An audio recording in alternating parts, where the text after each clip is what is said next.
All right, hello everybody. Again, this is the Fantasy Sports Boss, another fantasy football podcast for you. Just chilling out in the car, waiting for one of my kids' practices to end. So I just wanted to touch base with everybody because it's kind of like the dead time now, leading up to this third preseason game, and reports are starting to come out now about certain players and how long they're going to play. And really most of these. Most of the starters will probably play certainly the entire first quarter and maybe even the entire half. And then into the third quarter, they might, want to simulate the halftime and then come out, for the first drive of the third quarter there. Aaron Rodgers locally here. There's been a lot made here in New York about Rodgers playing against the New York Giants this week just because of the risk associated with him operating behind this really woeful offensive line to this point in camp. It's been just truly horrific. So, there is a lot of trepidation about Rodgers, a 39-year-old Rodgers holding up behind this offensive line. And then I've, made note many times over about how Garrett Wilson's value is intertwined with Rodgers as well. And that makes total sense. But so, wanted to touch on some of these things. We've had some key receivers go down with injuries over the last week, and update that. Hit the subscribe button if you're not already a subscriber. Make sure you're on board for the regular season, because again, if you're new to this channel, during the games on Sunday, a key player goes down, I will have a reaction video within 30 seconds. All right. Instant analysis. I know there's, apps that give you the instant update, not even update, but the news of somebody going down. Like, okay, so-and-so went down, the cart's coming out. Well, I'm going to go a step further. I'm going to evaluate that. Who's next in line, repercussions, all that stuff. And then Sunday night, the live stream wrap up, where we go over all of the injury news, all the performances, all that stuff. So make sure you are a subscriber and also hit the notification button so you're made aware when new videos are added, plus new streams as well. So Cooper Kupp, just to get to the updates, especially about these receivers, Cooper Kupp returned to practice today, so it looks like he's good to go with the hamstring. But what this hamstring injury does is remind you that he's 30 years old, 2 serious injuries in the last 4 years. He's playing for a horrendous, offensive setup on a team that's going to be really bad. It's really just Kupp and nobody else in terms of the passing game. So that's good on a target per basis. But one big hit for Matthew Stafford, he could be done. This offensive line is even worse than the Jets. Just a terrible, terrible unit. So there's a lot of concern, and that's why I'm fading Cooper Kupp. And let me say this. So I have a draft coming up tomorrow. Tomorrow evening, I have the 8th spot. So it's just about on the edge of that dreaded middle portion of round 1 that I've been talking about all summer. To me, you either want it to be in the first 3 or 4 picks of the first round, or you want it to be in that 10, 11, 12 spot. Because I didn't want to be forced to have to take a Tyreek Hill, a Cooper Kupp, Bijan Robinson, who is tempting, no doubt. But again, rookie backs have not been the best investments. Going back to Clyde Edwards-Helaire, going back to Kerryon Johnson, going back to Ryan Matthews. There's been a lot of misses in terms of first round running backs in fantasy. Now, I'm not talking about the later round guys, like a Kareem Hunt, who is an instant star in fantasy when he ascended to the starting spot. I'm not talking about that. I'm talking about the first round fantasy, because Robinson's being drafted in the first round because of his PPR friendly game and all the big numbers he put up in Texas. So that makes sense. But so if you're in that middle first round, you're looking at Kelsey, Barkley, Robinson. There's a lot of people who won't take a tight end. For me, in that 8th spot, I'm looking at a number of players. I am looking at Kelsey, as I've been saying all summer long. I love Kelsey in the first round. But I will say that doing a lot of mock drafts with Kelsey, not loving the way the team has come out. So if I don't go Kelsey, and I guess that's a little hypocritical of me because I've been saying all summer, yes, you got to take Kelsey, right? And he's still a strong consideration for me. Robinson was in the conversation, but I just can't get there with a rookie back, especially with, we don't know where they want to pass more, they said. And yes, he could catch a lot of passes, no doubt about it. But I just want more not dependability, just more of an understanding of what my first-round player is going to be. And we don't have that with Robinson. It's all conjecture at this point. Saquon Barkley, he's definitely in the conversation. He's 26, but he doesn't have the mileage that other 26-year-old backs have because he's missed so much time with injury. He's incentivized to put up a big year. He's going to play pissed off. The Giants are going to liberally use him. This is an ascending offense, so there's a lot to like about Barkley. Listen, I also like Amon-Ra St. Brown. And I know it's a little bit of a reach at 8 overall because he's going in that early second round tier. He's going in that, 14, 15, 16 range. So if I take him at 8, it is a reach. However, that would be me being aggressive on a guy that I really, really like. There's virtually no target competition. If you want to talk about Sam Laporta, rookie tight end, be my guest. But Jameson Williams is out. They literally have nobody. So Amon-Ra St. Brown is just going to get a ton of work. So he is in consideration for me at 8 overall. But there is a chance that St. Brown will be there when I pick in the second round. So that, 17 overall.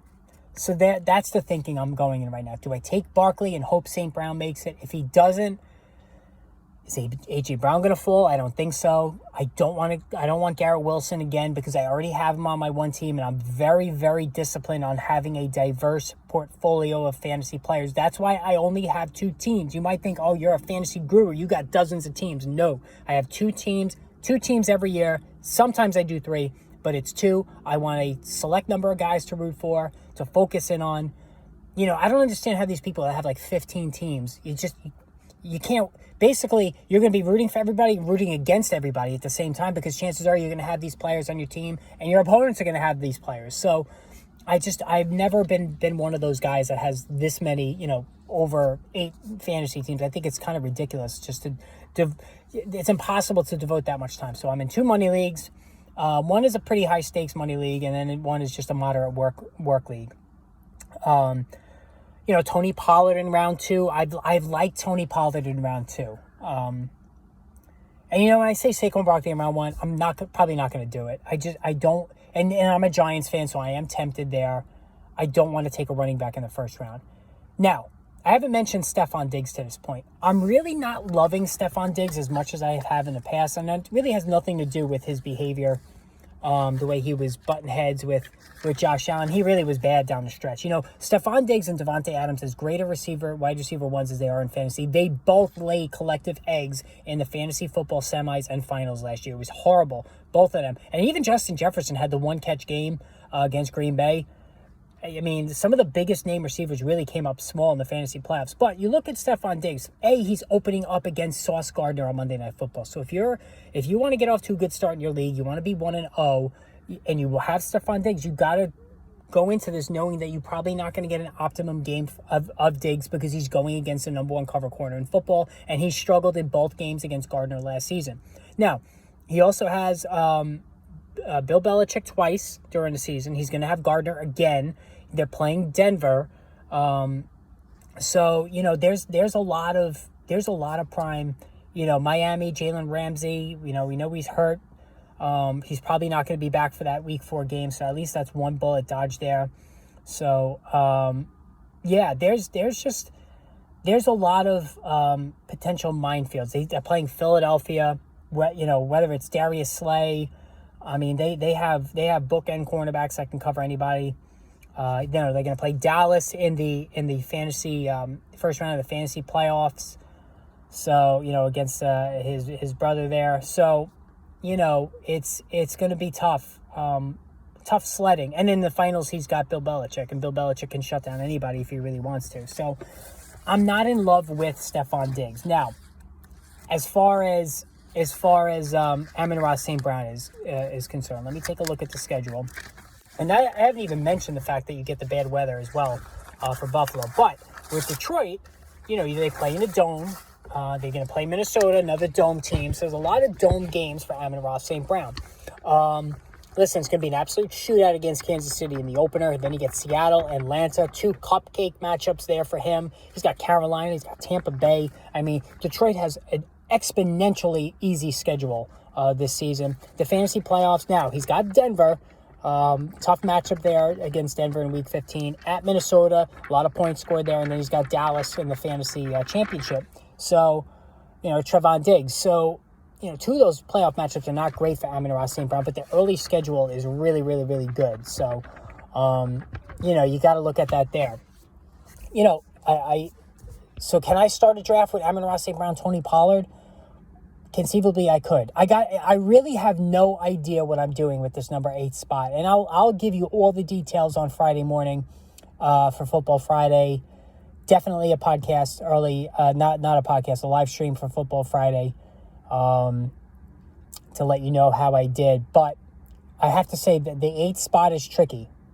I'd much rather have been, 10 to 12 as opposed to 8. So just, and there's an opportunity maybe to trade down as well. I think I could get Amon St. Brown at 12. So I got to think about this. Do I want to move back? Because if I trade to the 12th spot, I can get Amon St. Brown, maybe A.J. Brown, maybe C.D. Lamb. So that's something I definitely want to think about. As a matter of fact, when I hang up here, I'm going to talk to the guy who's got the 12th spot and see if he wants to trade. Terry McLaurin. So Terry McLaurin's banged up. Should be ready for week 1, though. And, man, Eric Bieniemy, I don't understand what the hell Eric Bieniemy was thinking having him play the entire first half in preseason week 2, for Christ's sake. I mean, my goodness. And not for nothing, guys, and I know this has been hyped. Jahan Dotson is the thing. It would not shock me in the least if his numbers are right there with Terry McLaurin's this year. But that is with the assumption that Sam Howell is going to be able to make the leap. Now, I do like Sam Howell. I've been consistent all throughout the summer. Even going back to the draft, I thought he was a great value in the 5th round. This is a guy that can run, he can throw. I profiled Jordan Love yesterday. These guys are deep quarterback sleepers that could really pay off. Anybody that can run like Jordan Love can, and even more Sam Howell can, that's where you get into the cheat code of fantasy quarterbacks, those dual threat guys. So you gotta really, you gotta kind of zero in on these guys in super flex leagues, especially. You want to be able to be on top of that as well. Who else did I want to talk? Oh, yeah, and Kenny Pickett too, guys. Let's not totally sleep on Kenny Pickett. I know, he was not good at all last year, but he's played well this preseason. He, too, can run. He's got a stronger arm than Sam Howell. So, again, super flex leagues, you want to really start looking at these guys closely and then get ready to strike if they start off the season really good form there. Trevor Lawrence. Couple of things. So you all know I've been totally in on Trevor Lawrence. This offense looks great. It really does. I mean, my God, the weapons. Trevor Lawrence was a can't-miss prospect for me when I put out the NFL draft guide a number of years ago in his draft class. As can't-miss a quarterback since Andrew Luck. Had to deal with the fiasco of Urban Meyer as a rookie. He successfully made it through that. Finally, under Doug Peterson last year, made major strides. I know he's a little up and down with his per-game performances. And certainly in the playoffs, he was up and down as well, one half to the next against the Chargers. But this is going to be one of the most pronounced aerial attacks in football. Let me tell you guys something. If you bet preseason numbers, season totals, whatnot, really good odds. Calvin Ridley leading the NFL in receiving yardage. I think you need to jump on that. Calvin Ridley could absolutely lead the NFL at a very, very generous price, very generous odds to lead the NFL in yardage this season. He's got Christian Kirk. He's got Zay Jones. He's got Evan Engram. He's got Etienne out of the backfield. Tank Bigsby, who's one of the top handcuffs. There is a lot of weapons on this Jacksonville team. However, there's one thing that concerns me a little bit. The only concern I really have with Jacksonville, and they have a great Florida, a journey during the fantasy playoffs. They're home against Baltimore, at Tampa Bay, home against Carolina. Those are all plush fantasy matchups.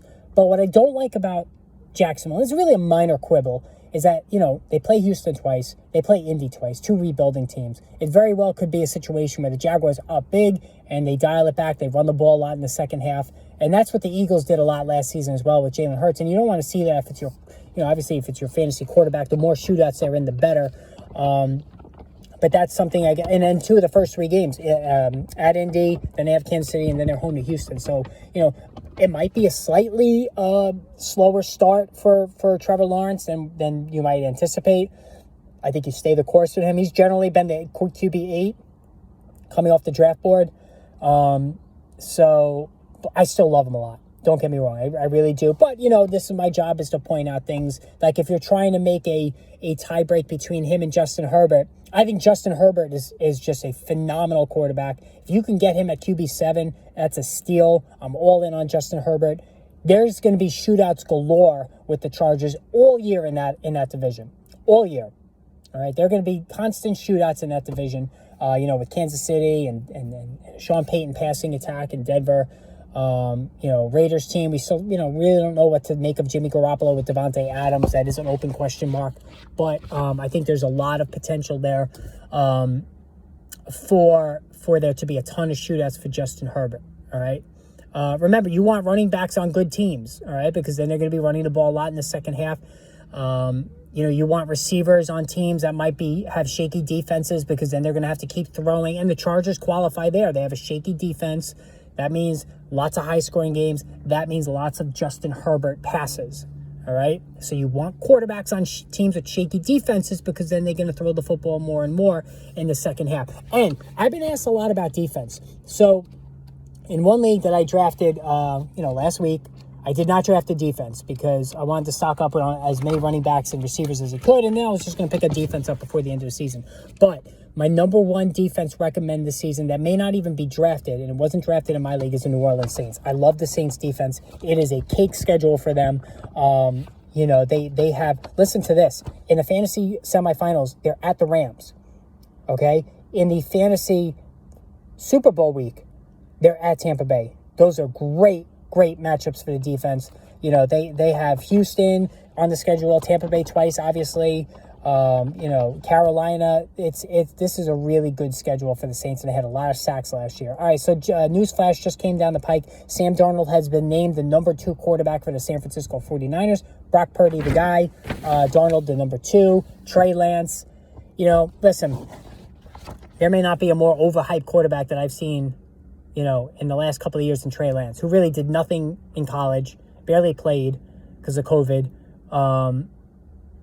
Has the tools. And again, we all want these running quarterbacks. We were all in on Trey Lance last year. I know I drafted him as a backup, got hurt early again. He's always hurt, just more flash than anything than actual production. So he's not a third string. He's got to get traded. They got to give up. And I've said this before. How about the 49ers, a smart organization historically, trading all that draft capital to come up at the top of the draft to take Trey Lance, and then they end up with Mr. Irrelevant as their starter, Brock Purdy. Like, if that doesn't show you the maddening ways of trying to evaluate an NFL quarterback, nothing will. 49ers using a top pick on Trey Lance has been a colossal bust, and then going with Mr. Irrelevant, Brock Purdy. I mean, it's just absolutely insane that's how it's turned out. If Purdy were to be a running quarterback, I'd be more interested. Obviously, a Kyle Shanahan offense is really good, but I don't have any shares of Deebo Samuel. I have no interest in drafting Deebo Samuel. There's some guys I just don't have any shares on, whether it's mock drafts, whether it's regular drafts, like at the quarterback position. I do not have any shares of Tua Tagovailoa or Dak Prescott. I won't draft either one of those two guys. I think Prescott, he's in his prime still, but he doesn't run anymore. He's been dealing with injuries. We all know about Tua Tagovailoa's injuries. I just can't depend on either one of those guys. At running back, totally out. Have no shares of Derrick Henry because of his age and coming off the curse of the 370 touch season. No, same thing with Josh Jacobs, 370 touch season. I'm out on him. I have no shares of Nick Chubb because I play in PPR leagues. No shares of Najee Harris, who I won't touch with a 10-foot pole. I think Jalen Warren's really giving him a lot of heat. No shares of Joe Mixon. I'm not interested in an aging back, even though the workload might be there. No interest, no shares of Kenneth Walker. Also can't stay healthy, and I think the better back is his backup, the rookie from UCLA. All right, wide receivers, I have no shares in. Tyreek Hill, I'd rather have Jalen Waddle, the cheaper of the two wide receiver ones on the Dolphins because of the quarterback situation, the fragile nature of Tagovailoa. If he goes down, at least it won't hurt me as much in terms of draft capital. No shares of Devontae Adams. I'm not completely opposed to him if he drops to me in the draft that I'm doing tomorrow, but I've really been fading him everywhere. No shares of T. Higgins. I'm done chasing him. He's kind of settled into a, moderate wide receiver 2. No shares of Deebo Samuel. You all know how I feel about him. I don't need to go into that a million times again. No shares of DeAndre Hopkins on a Tennessee passing offense that doesn't throw the ball much. No shares on him. No shares on Christian Watson. He's going to run way too hot and cold for my taste, so I'm out on him as well. And then finally, tight ends. Sorry, guys, I'm just going through some of this here. No shares of Mark Andrews, George Kittle, or TJ Hawkinson. I'm not paying the freight on them. No shares of Kyle Pitts, who burned me last year and burned a lot of people as well. And no shares of Dallas Goedert. I don't want any of those guys. It's either going to be Travis Kelce, failing to get him. Then it's going to be Darren Waller. Failing to get him, it's going to be Pat Freiermuth or Dalton Schultz. Very simple. That's how I'm playing the tight end position for sure. So those are the guys I had on none of my teams this year, none of my mocks. And I'm not looking back on that. No regrets either on any of those players. All right, guys, that's it for today. Hit the subscribe button. More videos on the way soon. I'll let you know how I do on the draft tomorrow. Football Friday live stream. Stay tuned.